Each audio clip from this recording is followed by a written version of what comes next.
দুটি কথা বলতে চাই। কথাটা হলো, এখানে যে অনুষ্ঠানটা হচ্ছে সেটা একটা খুবই ভালো অনুষ্ঠান।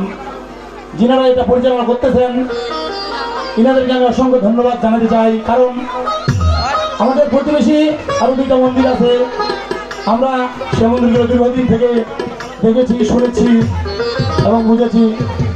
এই অল্প অল্প সময়ের মধ্যে আমরা ইনারা এখানে যে একটা সুন্দর আয়োজন করতে পেরেছেন এবং মানুষের সমাগম করতে পেরেছেন, এটা আমি সবাইকে অসংখ্য ধন্যবাদ। আমি আরেকটি জায়গায় আরেকটু ধন্যবাদ দিতে চাই। সেটা হচ্ছে, আমি এখানে দেখেছি আমার নাম এনারা রেখেছেন। আমি জানি না কার্যকরী সদস্য থাকলে তার কি গুণাগুণ থাকতে হয়, আমি কিন্তু সেটা জানি না। আমার মাঝে আমি এই কার্যকরী সদস্যর গুণাগুণটা এখানে রাখতে পারছি কি না পারছি, আমি মনে পারি নাই। তবু যে ওনারা রাখছেন, আমি অসংখ্য ধন্যবাদ জানাই। আমি ওনাদেরকে, এই মন্দির কমিটিকে আমি আমার ভক্তি ভরে, আমার শ্রদ্ধা বলে, আমি ওনাদের শ্রদ্ধা জানাই। ঠিক আছে, এখন গানে যাই। গান আসলে আমি বেশি কোনো শিল্পী নয়, জাস্ট একটু গান করতে পারি। ও আরেকটু কথা বলতে চাই। এই যে অনুষ্ঠানটা হচ্ছে, এটা আজকে যে অনুষ্ঠান হচ্ছে, এটার লক্ষ্য কিন্তু দীর্ঘমেয়াদী থাকতে হয়। আমরা শুনেছি অনেকে গলির ভিতর খেলে বিশ্বকাপে খেলেছেন, মাঠে ঘাটে যেখানে সেখানে গান করে তারা কিন্তু অনেক বড় বড় শিল্পী হয়েছেন, যেমন মমতাজ। আজকে নাট্যগোষ্ঠীর শিল্পী হয়েছে, কিন্তু সংসদ সদস্য পর্যন্ত হয়েছেন।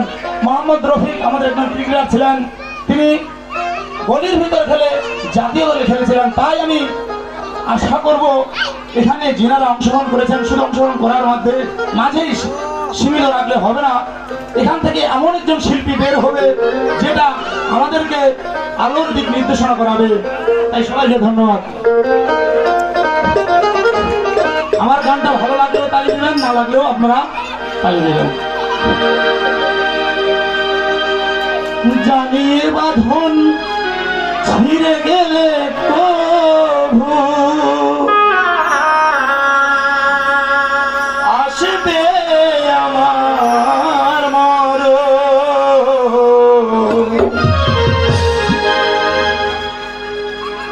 আমার মতো এত সুখী নয় তো কারো জীবন। কি আদর স্নেহ ভালো আশার জোরানো মায়ার বাঁধন। জানি বাঁধন ছিঁড়ে গেলে প্রভু আসবে আমার মরণ। আমার মতো এত সুখী নয় তো কারো জীবন। কি আদর স্নেহ ভালোবাসা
বৃন্দ, আমার এই গানটি করেছিলেন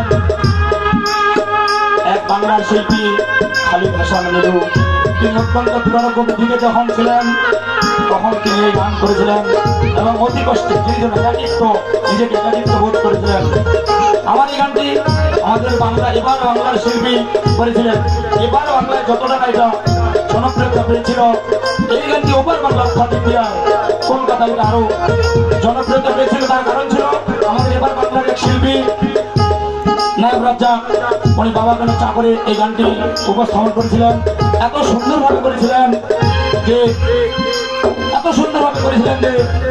যেটা সমাজের সাথে মিল ছিল।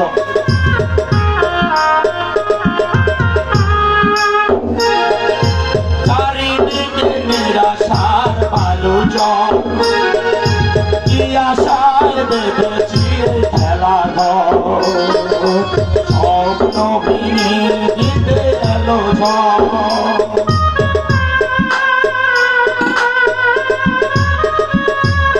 চারিদিকে নিরাশার আলোচন, কি আশায় বেঁধেছি খেলা ঘর, স্বপ্ন ভেঙে দিতে এলো ঝড়।